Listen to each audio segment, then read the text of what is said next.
সুপ্রিয় দর্শক, আসসালামু আলাইকুম। নিউজ 24 এর এখনকার সর্বশেষ সংবাদে আপনাদেরকে স্বাগতম। প্রথমেই জানিয়ে দিচ্ছি সংবাদ শিরোনাম। মুসলিম শ্রমিক হত্যায় হিন্দু নেতারা চুপ কেন, প্রশ্ন হেফাজত নেতা আজিজুল হকের। বিএসএফ এর ছোড়া ৩০টি ছররা গুলি লাগলো বাংলাদেশি যুবকের শরীরে। নেতাদের মুক্তির দাবিতে রিজভীর নেতৃত্বে নয়াপল্টনে বিএনপির মিছিল।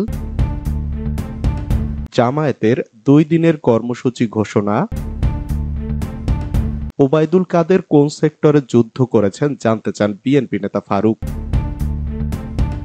এতক্ষণ শুনছিলেন সংবাদ শিরোনাম। পুরো খবর পেতে ভিডিওটি শেষ পর্যন্ত দেখুন। সর্বশেষ সংবাদ পেতে চ্যানেলটি সাবস্ক্রাইব করুন। এবার বিস্তারিত। মুসলিম শ্রমিক হত্যায় হিন্দু নেতারা চুপ কেন, প্রশ্ন হেফাজত নেতা আজিজুল হকের। ফরিদপুরের মধুখালীতে মন্দিরে আগুন লাগানোর অভিযোগে স্থানীয় হিন্দু সম্প্রদায়ের লোকদের হাতে ২ জন মুসলিম শ্রমিক হত্যার শিকার হয়েছে। এদিকে আধিপত্যবাদী শক্তির স্বার্থে পরিকল্পিত হত্যাকাণ্ড বলে অভিহিত করে হেফাজত ইসলাম বাংলাদেশের যুগ্ম মহাসচিব ও বাংলাদেশ নেজামে ইসলাম পার্টির ভারপ্রাপ্ত মহাসচিব মাওলানা আজিজুল হক ইসলামাবাদী সোমবার সংবাদ মাধ্যমে এক বিবৃতি দিয়েছেন। বিবৃতিতে আজিজুল হক বলেন, একটি জাতীয় দৈনিকের অনুসন্ধানী প্রতিবেদনে বেরিয়ে এসেছে ফরিদপুরের মুসলিম শ্রমিক হত্যার ঘটনার নেতৃত্ব দেয় সেখানকার ডুমাইন ইউনিয়ন পরিষদের আওয়ামী লীগের চেয়ারম্যান শাহ আসাদুজ্জামান তপন। হাত পা বাঁধা নিরীহ শ্রমিকদের ওপর সেই প্রথম আক্রমণ চালায়। এর ধারাবাহিকতায় হিন্দু সম্প্রদায়ের শত শত মানুষ সংঘবদ্ধভাবে তাদের নৃশংসভাবে পিটিয়ে মারে। একজন দায়িত্বশীল চেয়ারম্যানের উচিত ছিল আইন শৃঙ্খলা বাহিনীর সাহায্য নিয়ে পরিস্থিতিকে সামাল দেয়া, তা না করে নিজেই হত্যাকাণ্ডে জড়িত হলো। এটাকে আমরা আধিপত্যবাদী শক্তির স্বার্থে পরিকল্পিত হত্যাকাণ্ড বলে মনে করছি। ভারতে চলমান লোকসভা নির্বাচনে আবারও ক্ষমতায় আসতে হিন্দুত্ববাদীরা উগ্র প্রয়াস চালাচ্ছে। এমত অবস্থায় বাংলাদেশে হিন্দুর হাতে মুসলমানের লাশ তাদের ভোটারদের আরো উজ্জীবিত করবে সন্দেহ নেই। তিনি আরো বলেন, মন্দিরে আগুন লাগানোর কোনো প্রমাণ না পেলেও হিন্দু সম্প্রদায়ের শত শত লোক ২ জন নিরীহ শ্রমিককে স্রেফ মুসলিম পরিচয়ের কারণে হাত পা বেঁধে পিটিয়ে মেরে ফেলল। অথচ হিন্দু সম্প্রদায়ের নেতারা নির্বিকার। এখন পর্যন্ত তারা কোনো নিন্দা বা প্রতিবাদ জানাননি। যদিও অতীতে মুসলিম সম্প্রদায়ের কেউ রাষ্ট্রীয় নির্যাতনের শিকার হলে তারা কখনো প্রতিবাদ বা নিন্দা করেছেন এমন নজির নেই। কিন্তু সংখ্যালঘু সম্প্রদায়ের জানমাল ও উপাসনালয় আক্রমণের শিকার হলে আমরা সবসময় জোরালো ভাষায় প্রতিবাদ জানিয়ে দুর্বৃত্তদের শাস্তির দাবি করে এসেছি। অথচ মুসলিম সম্প্রদায়কে বাদ দিয়ে হিন্দু বৌদ্ধ খ্রিস্টান ঐক্য পরিষদ গঠন করা হয়েছে। সংখ্যাগরিষ্ঠ মুসলিম সম্প্রদায়ের সাথে মৈত্রীর পরিবর্তে একটি স্বার্থান্বেষী রাজনৈতিক দলের তল্পিবাহক হিসাবে তারা সবসময় কাজ করে গেছেন। এটা দুঃখজনক। এভাবে কোনো ধরনের নাগরিক ঐক্য এগিয়ে যেতে পারে না। বিএসএফ এর ছোড়া ৩০টি ছররা গুলি লাগলো বাংলাদেশি যুবকের শরীরে। কুমিল্লার বুড়িচং সীমান্তে বিএসএফ এর গুলিতে বিল্লাল হোসেন নামের এক বাংলাদেশি যুবক গুলিবিদ্ধ হয়েছেন। সোমবার রাত ৮টার দিকে বুড়িচং উপজেলার রাজাপুর ইউনিয়নের চরানল তেঁতুলতলা সীমান্তে এ ঘটনা ঘটে। আহত বিল্লাল হোসেন রাজাপুর ইউনিয়নের লরিবাগ এলাকার আলী আহমেদের ছেলে। স্থানীয় সূত্রে জানা গেছে, তিনি ভারত থেকে অবৈধ পথে আসা চিনি ও অন্যান্য পণ্য ওঠানামার শ্রমিক হিসাবে কাজ করতেন। সোমবার রাত ৮টার দিকে তেঁতুলতলা সীমান্ত দিয়ে আসা চিনি নামানোর সময় বিএসএফ এর সদস্যরা গুলি চালান। তাদের ছোড়া গুলিতে আহত হন। তার শরীরে ৩০টির মতো গুলি লাগে। তাকে উদ্ধার করে কুমিল্লা মেডিকেল কলেজ হাসপাতালের জরুরি বিভাগে নেওয়া হয়। গুলিতে তার চোখ বেশি ক্ষতিগ্রস্ত হয়েছে। নেতাদের মুক্তির দাবিতে রিজভীর নেতৃত্বে নয়াপল্টনে বিএনপির মিছিল। বিএনপির চেয়ারপারসন বেগম খালেদা জিয়া, যুগ্ম মহাসচিব হাবিবুন নবী খান সোহেল, সহ সম্পাদক আব্দুল কাদির ভূঁইয়া জুয়েল সহ কারাবন্দী নেতাকর্মীদের মুক্তির দাবিতে রাজধানীর নয়াপল্টনে বিক্ষোভ মিছিল করেছেন দলটির নেতাকর্মীরা। মঙ্গলবার দুপুরে এক বিক্ষোভ মিছিল নয়াপল্টনে বিএনপির কেন্দ্রীয় কার্যালয়ের সামনে থেকে শুরু হয়ে কাকরাইল নাইটেঙ্গেল মোড় ঘুরে বিজয়নগর গিয়ে শেষ হয়।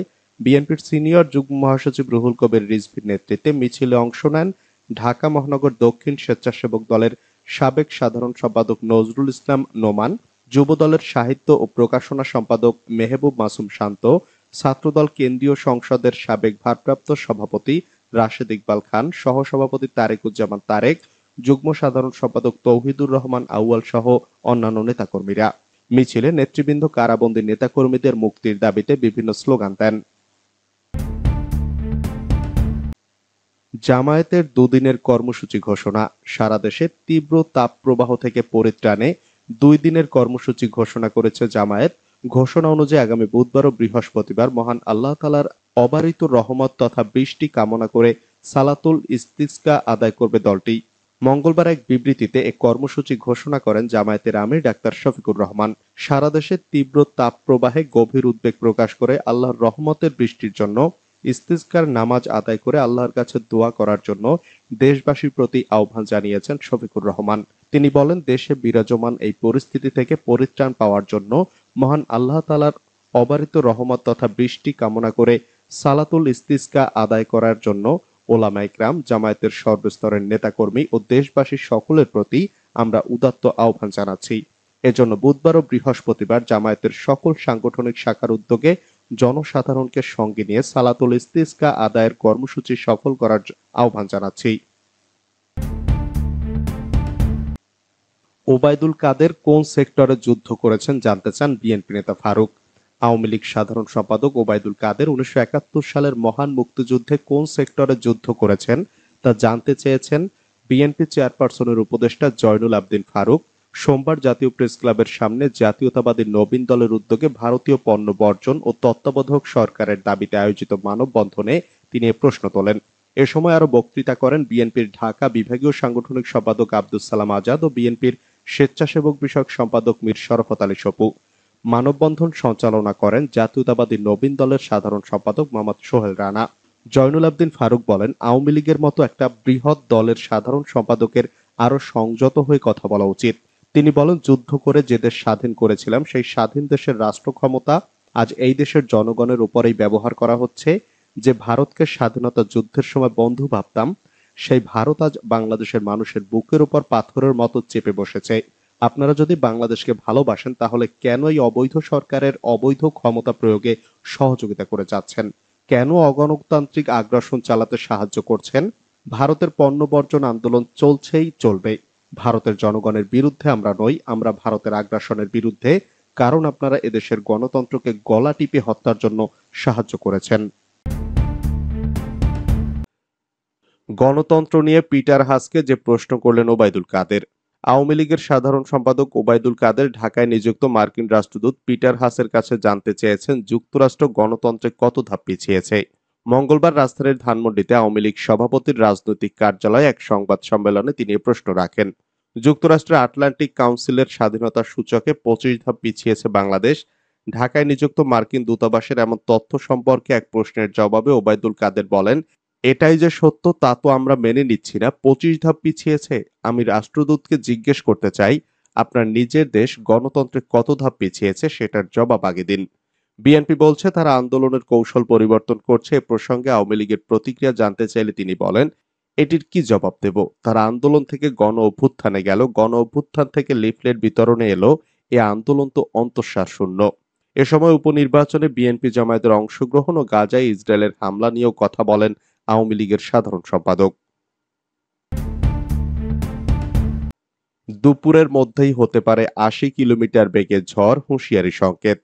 দেশের 2 জেলার উপর দিয়ে দুপুর 1টার মধ্যে সর্বোচ্চ 80 কিলোমিটার বেগে ঝড় বয়ে যেতে পারে বলে জানিয়েছে আবহাওয়া অধিদপ্তর।